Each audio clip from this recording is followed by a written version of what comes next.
My favorite. It's Judd's Hockey Show. Yes, it is Judd's Hockey Show, and I think we could add the word disgruntled hockey show to the title today after the Wild laid an absolute egg in Game 5 in Dallas. On Tuesday night, it's Judd, it's Declan, and as always, once a week, we are joined by the brilliant hockey mind of Jessi Pierce, who, in addition to co-hosting the Bar Down Beauties podcast, which you most definitely should go and find and listen to, also covers the Wild every home game at least, and every practice at least, so she's very familiar with the team for NHL.com. So, Jess, Dex and I did a vent line last night, which was very therapeutic. We had a lot of folks on, frustrated, mad. The floor is just yours. After that performance, I just want your thoughts, because you cover this team, you know them really well. Go ahead. Dex, do you have that bleep button ready? Like if I were just to go off on a rant, I don't think I can use any of the words. I don't think any of it is appropriate to say on air. That is the frustration. I am right there with you guys. I think everybody is frustrated. You go back to Game 4. That is the best I have seen that Minnesota Wild team play all year long. That's without question. Everything was there. They were clicking, they were rolling, still some things to work out, but since then they have completely dropped off. Yes, we can talk about the power play. Yes, we can talk about the penalty kill. We can talk about the lack of superstars. I mean, from top to bottom, there is nothing rolling in Minnesota's favor, and it's basically a lather, rinse, repeat from last season. You're looking at a Game 6 where are you going to switch goalies now? I mean, I don't know if it's even going to do anything. I think the main frustrations, and I know everybody has echoed this, that penalty kill, it has to stop. And granted, yes, you miss a Joel Eriksson. Yes, you miss his ability to win on the faceoff. I mean, you look at Dallas, not only is their faceoff percentage high as far as winning goes, but on the power play, they're absolutely dominant. The majority of these power play goals coming off of the draw in their offensive zone and maybe a pass or two, and it's in the back of the net. That's frustrating. It is also, I've been very kind to Kirill Kaprizov. I've been very kind to Matt Boldy. Where the heck are they? Like at this point, you need to start asking those questions because yes, one player doesn't make an entire difference on a team, but they sure as heck make a difference when they're the superstars. Connor McDavid isn't going absent. Leandro Seidel's not going absent for the Edmonton Oilers. I mean, look at all these other series. Their guys are showing up and Minnesota's aren't. And yes, Kirill's probably still playing a little hurt. Who isn't? It's the playoffs. Get it together. Let's go. You're facing elimination. And I would just like to see a little bit of passion, a little bit of fire out of the team. I mean, looking at last night, after they went down 3-0, nobody cared. Like, it was like, okay, it's fine. We'll just go back to St. Paul and face elimination. Like, no, like, why are you guys not invested in this? Like, I sadly am. My poor kid is heartbroken. He's like, but the Wild aren't winning. And I was like, I know, son, this is called Minnesota and this is what we get used to. And that's my rant. That was good time. 3 minutes. I could go on. No, that's awesome. Bravo. Jess. And kudos too. You did not dump on officiating, which I'm just sick of. Like, I know there have been some questionable calls, but when you've given up 9 power play goals against, that's a you problem. That's not an official's problem. There's so much to unpack here about what's gone wrong, because I want to make it very clear. You know, I defended Kaprizov after Game 4, and I actually thought Game 4, while I thought the Wild got a little bit out of its game, I thought Game 4 was extremely entertaining as a hockey fan who watched it on TV. I was like, this is a great game. Now, I know the Wild well enough to know that game wasn't totally what they probably wanted to do.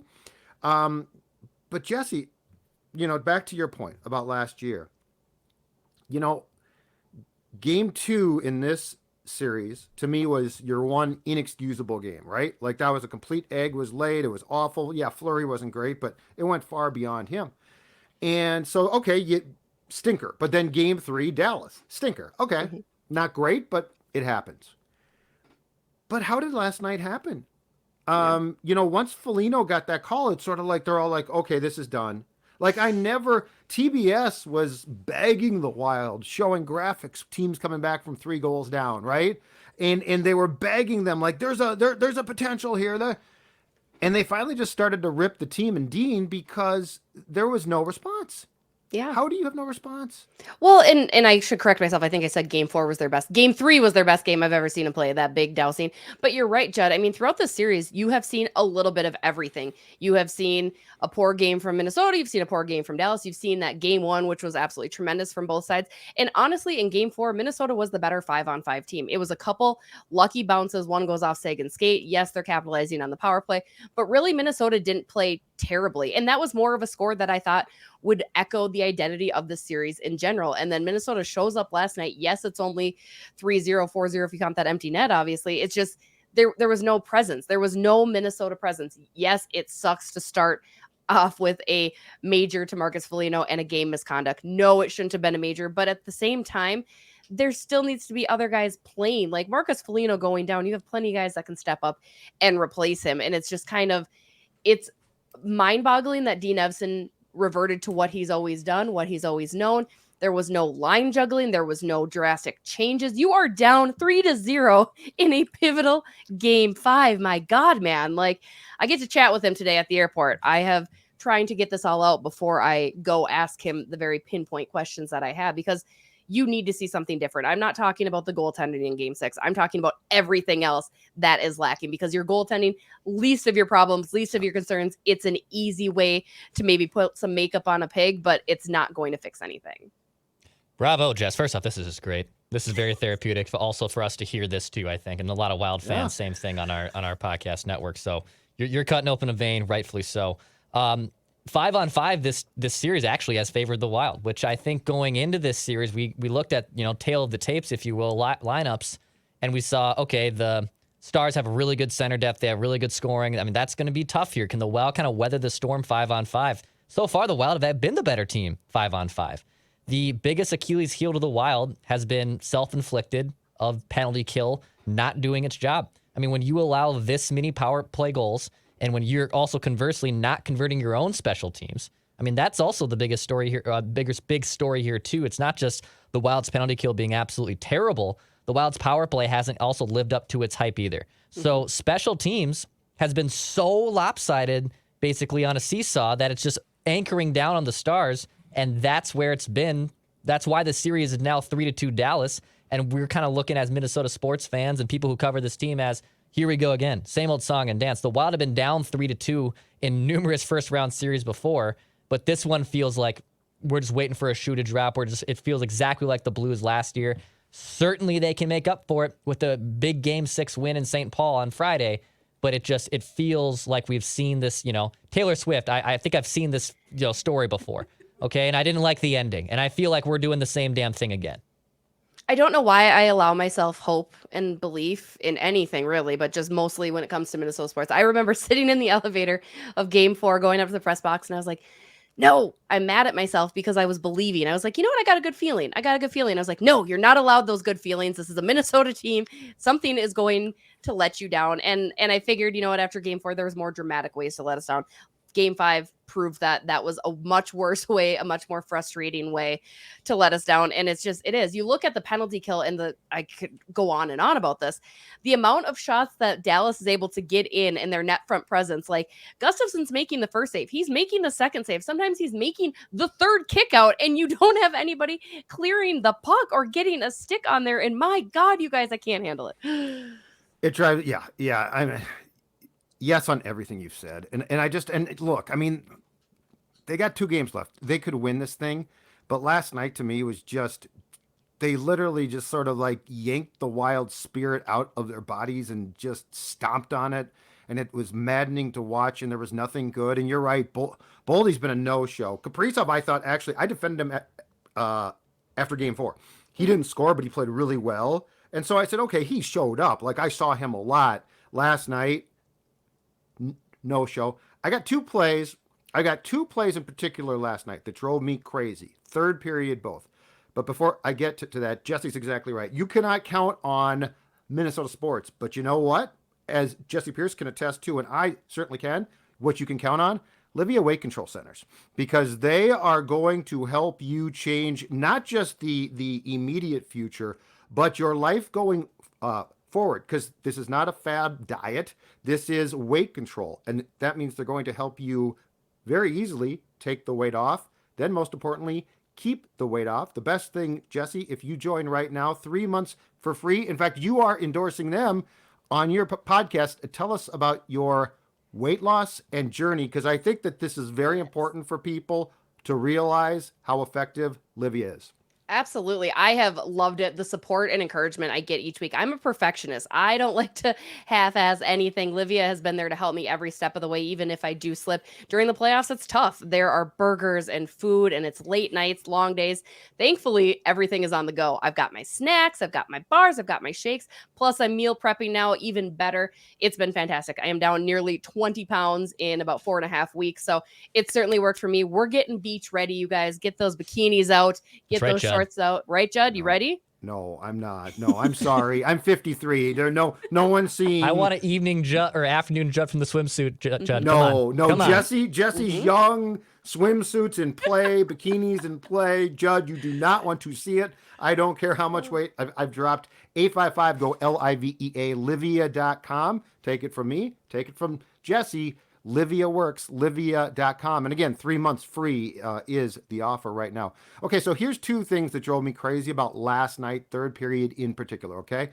And so this is where it's one thing to lose. You lost game 4. Too bad. Could have been tweaked a bit, but you know what? Good game. Two things last night, and they were probably small, but they drove me crazy. One is 4-on-4 after Dallas was called for an embellishment. Boldy has the puck. He proceeds into 4-on-4, so there's open ice. Proceeds into the Dallas zone, down 3 at the time, and then circles back with it into neutral, and eventually makes an ill-advised pass. So the play gets blown up, okay? That's Boldy. That's a guy who had 31 goals, correct? The other one was you pull your goaltender, and seconds after you pull your goaltender, Matt Zuccarello decides to make a hero pass. And of course, it misses the mark, and it's icing. So you got to put your goaltender right back in. This is the type of attention to detail and the type of thing, Jessi, that drives me nuts. And I'm going to tell you right now, for the second consecutive year, Dean Evason's coaching has underwhelmed me to a point of, I think there's a conversation here. If they lose this series, I don't see how Bill Guerin and Craig, as much as they might love him, I don't see how you don't have a conversation about, is this the guy? Everything that they're doing to me in the playoffs, like last night, is inexcusable. That attention to detail comes with, say it with me, having practices. The Minnesota Wild have had 3, maybe 4 practices, and I'm not even kidding. That might not, I mean, it's very few and far between. And Dean really prides himself on that. But when are you going to get those things to work out? When are you working those kinks out? When are you going to try new guys together then? Like there's a reason that teams practice all the time throughout the course of the season. And it's to work out these finer details, things that are going to shine during the playoffs, things that should be worked out though, should be ironed out. You should have an answer for them. And Judd, I know you came in this year saying that Dean's playoff record is an abomination. I mean, certainly in his coaching career, whether it's the AHL, NHL, or even down to the WHL, which wasn't great either. I think you're absolutely right. I think a conversation has to be floating around, at least in Bill Guerin's head, especially when Bill Guerin said this year that they were going to pay better attention to special teams because it was so bad last year during the playoffs. And again, seeing it on repeat, like we're all losing our minds, it's got to be frustrating. I mean, and again, it's something that needs to change. And whether that is maybe just a Darby thing, because Darby Hendrickson does indeed run the special teams. Maybe it's just a change there first before you look down the line at Dean. But yeah, I mean, if you don't see a dramatic put the Lions in a blender for game 6, then that's an even bigger problem, a bigger worry. And then I would say Dean doesn't make it through the end of the year. We also have to figure out, so let's say they go down the path of moving on from Dean Evason, what other guys are available? Because right now there's really no one that's sexy that's available. I saw on ESPN.com, I just typed in, what NHL coaches could be available obviously this summer. And this was obviously done towards the end of the regular season. And, the retreads that are out there are just kind of blah. Andrew Brunette could be someone who maybe gets another crack, who's a former Wild player. One that just intrigues me right away, and I don't know if we have to go completely down who could coach the Wild here when their season's still obviously going on and they could still move on from the playoffs. But ESPN has Mark Savard as an option to watch. A former Cup winner, a former guy who I think Bill Guerin, just completely guessing here, by the way, I think would like a lot. I think he would have to do his homework on who becomes available and also who could I get that makes this team better. I think if the Wild lose in Game 6 and lose kind of in convincing fashion like they've kind of done the last few years, that a change is probably in the works. But I don't think they're just going to do one just straight up to do one. I think Bill Guerin's a little more calculated than that, not just going to rip a Band-Aid off to do it. But who could become available and what type of guys could be in play to coach the Wild too? I think that also factors in if they're going to move on from Dean. Well, and you've already seen the staffing changes happen down in Iowa. Tim Army no longer the head coach down there. They didn't renew the contracts there. So, I mean, Bill Guerin's keeping an eye. The main reason, because Iowa didn't advance like they should have in the playoffs, similar to up here with the big boys. I mean, Bill Guerin's not a guy that wants to have a losing strategy. He's not satisfied with making the playoffs. He's not a guy that is going to be like, okay, this is fine. But I agree. I mean, Mark Savard I hadn't ever considered. I love the idea of having an unproven coach or an untested coach necessarily. I desperately want the NHL to change things. I don't want to keep giving the same old guys.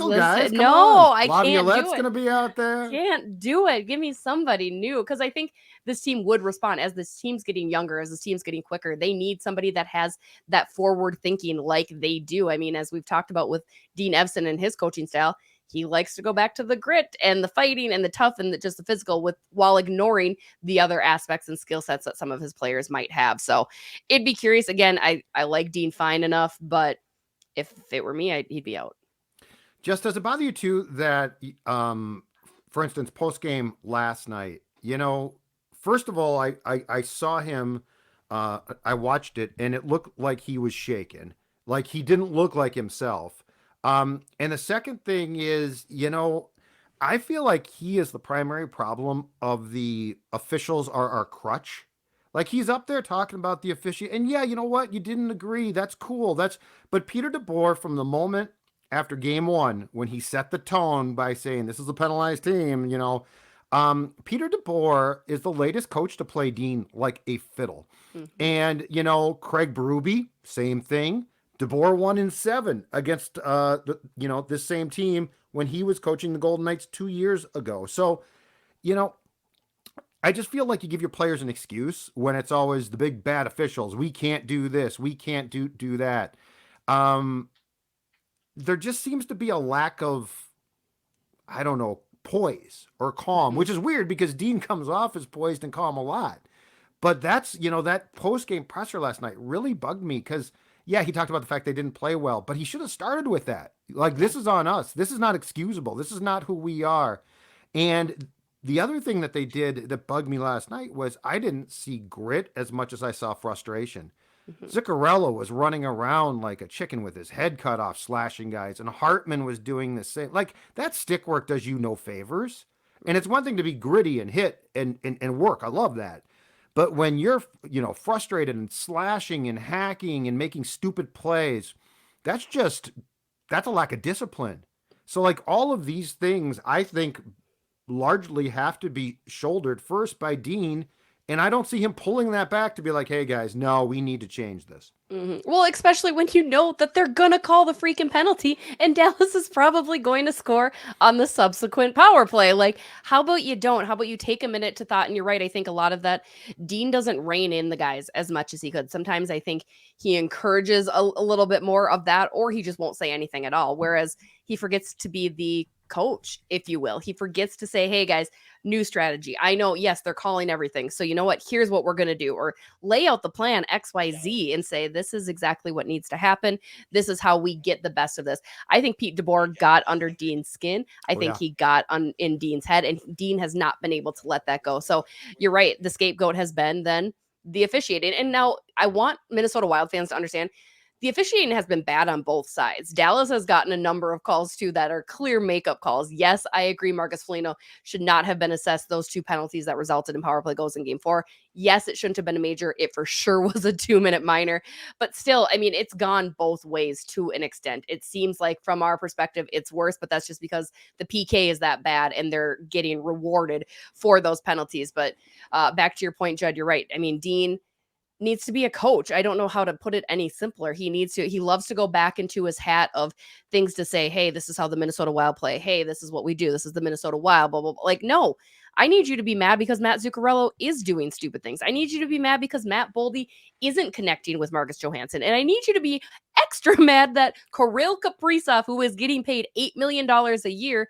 has kind of gone invisible. I just think that you need to get upset. I need to hear that. I need to hear that trust, because you're right. The other coaches are saying it. I mean, Dallas is doing this without Joe Pavelski, who would have had an instrumental part in an integral part in this team, and they're doing just fine. And the power play. Yes, exactly. Like Joe Pavelski's their net front guy, and he's one of the best. Right. Sagan's replaced him and looked like Gretzky. It's ridiculous. And I mean, again, you can go on and find excuses. There's no excuse for playing badly. That's just that at the end of the day. Dex, go ahead. Yeah, and I just would. We're not a complaining about referees type of podcast and just personalities. Like, bad calls are certainly going to happen. I agree that yesterday's major should not have been a major. Probably just 2 minutes. I thought the TNT crew did a great job breaking it down. At the same time, that major, like Gus, I know they score 8 seconds in, and that's a buzzkill. Then they kill off the remaining, 4 minutes and 50 seconds, and you still have a chance, basically, to come back into that game, and you don't. 2-0 after 1 felt like 8-0. Like, 2-0 is not completely out of the woods that you're just out of this game. It felt like a 10-0 game, down 2-0, and there was just zero response.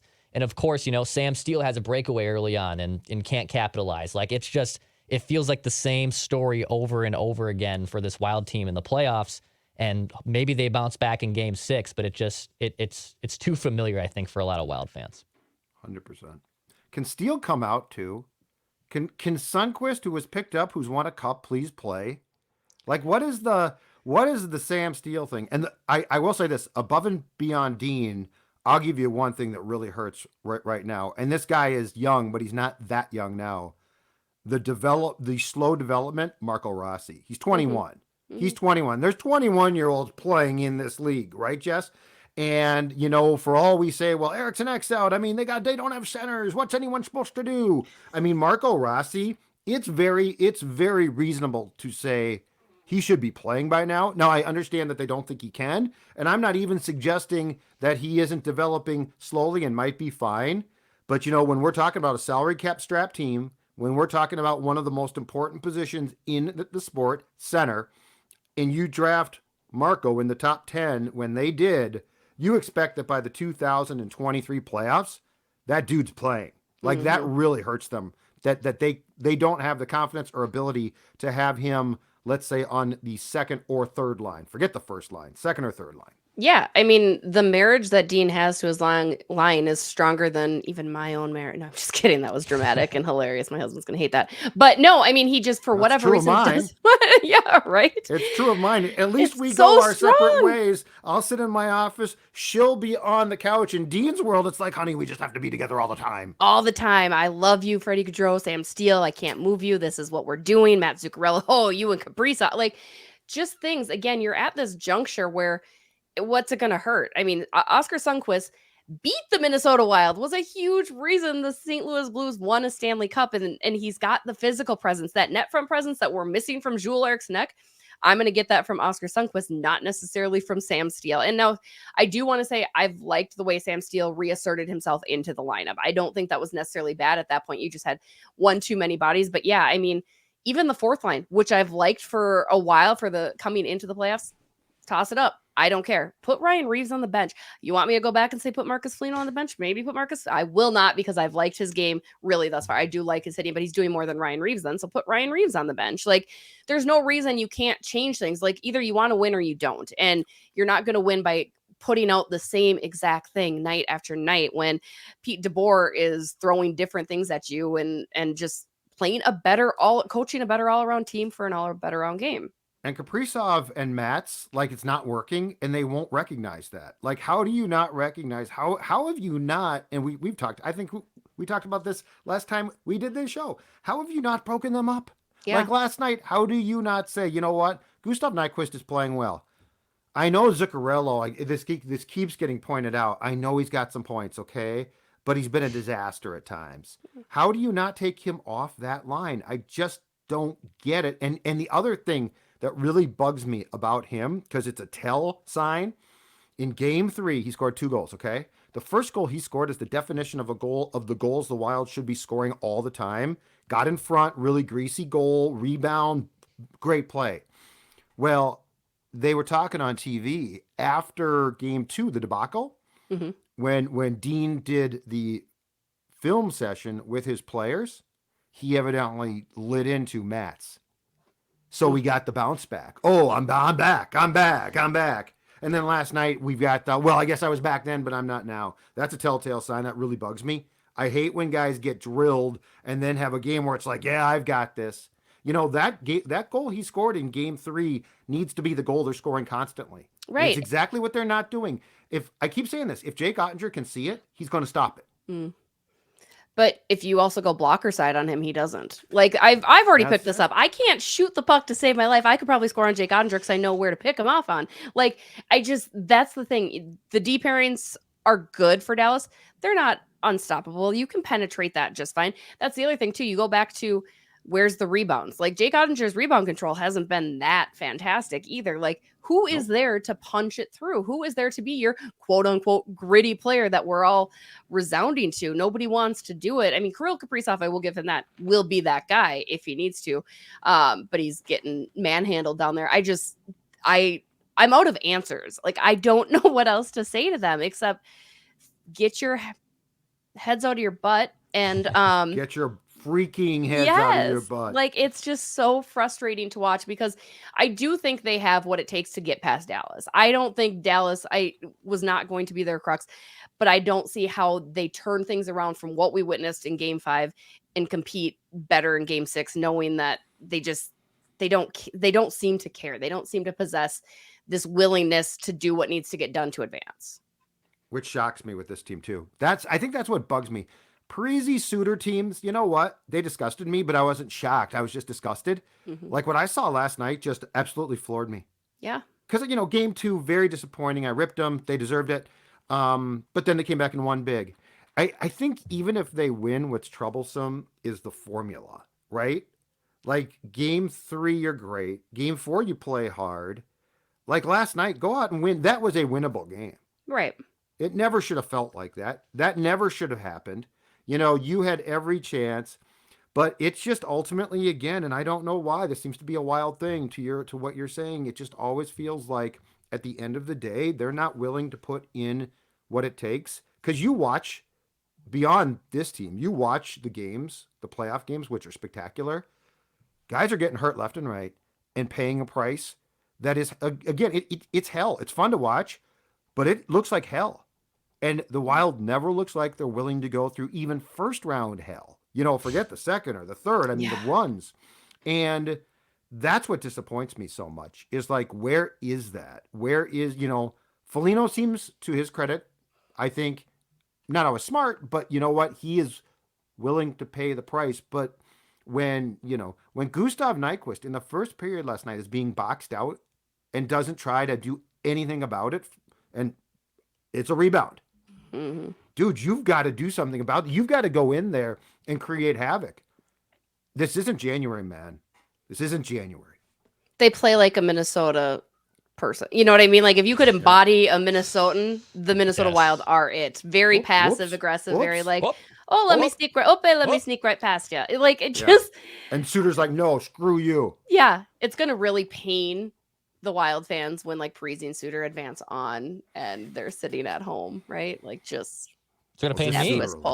Suter alone. But it's just to go back to the top of the show. The whole Blues thing and this, it's just too similar.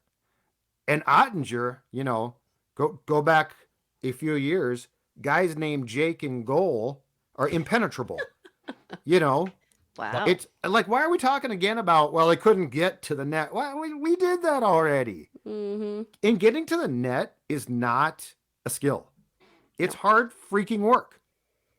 And Oscar Sundqvist, a net front presence, is sitting. So Sam Steele, who I guess with Goudreau are your 2 adopted children, Dean, I got to play them. No, you don't. Just put them back in the press box. Steele's been in the press box as much as we have, Jessi. So, and anyway, I'm done. Dex. Final thoughts? Force a game 6. Let's see what happens here. Or force a game 7, excuse me. Let's see what happens. I was going to say, do you guys think, that's my final question, do you guys think they can win game 6? I think they can. I think they can, yeah. You think they can? If they have any pride, they will.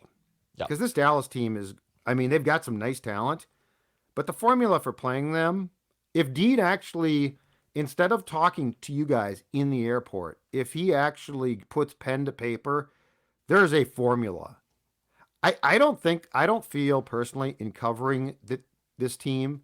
I mean, the old team disgusted me, but I don't think I've ever felt I've known a team as well as I know this Wild team and what the formula is. And if they do the formula, which is going to take the paint peeling off walls in that locker room, I think they can win. If they don't, they won't. Also, NHL, can we have lives? Can you like just give us start times, please, for games? Can you just pencil these damn things in? We all have lives. We're not just Judd waiting on sports to happen. Do you guys love like trying to like explain to people like, well, I don't know because I don't know my life for the next day or two. It's great. The Wild's plane has not even left from Dallas yet, so I'm also back in limbo again. So no big deal. Why is it still in Dallas? I have no idea. No clue. Supposed to be there at 2. Now after last night. I would have rented a fleet of cars and said, "You're driving. You're driving back. That's your straight punishment." Shot. It's 35. Yep. Oh, it's easy to do. It's easy to do. I'm sure that I'm sure that at least one guy would get lost potentially, but yes, that's a punishment. Dean, come on. All right, Jessi. Thank you. Declan? Thanks, Jess. Appreciate it. Hit the subscribe button. Daily Minnesota Sports Entertainment. This is Judd's Hock Show. We'll be back on Game 6 for Event Line as well. And pass, shoot, score.